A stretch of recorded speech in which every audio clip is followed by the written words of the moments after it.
KFC style mashed potato, perfect pang baon po ng inyong mga anak sa school at napakasustansya po nito.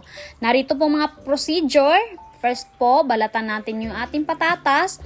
Make sure lang po na matanggal natin yung mga itim-itim or mga dumi niya po. Ibabad natin sa tubig nang hindi siya umitim. Slice natin ng maliliit para madali siyang lumambot dahil papakuluan natin yan siya.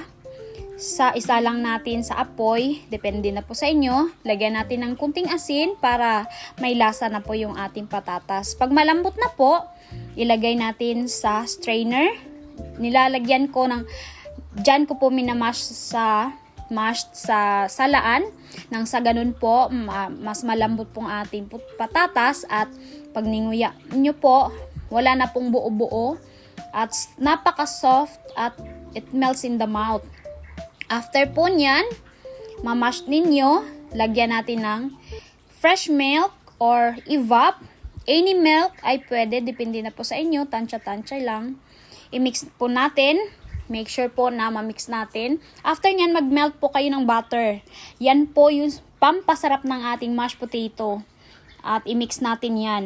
So, next time po, ipapakita ko sa inyo paano gumawa ng gravy. So, perfect po ito pang baon sa school. Thank you for watching. Bye!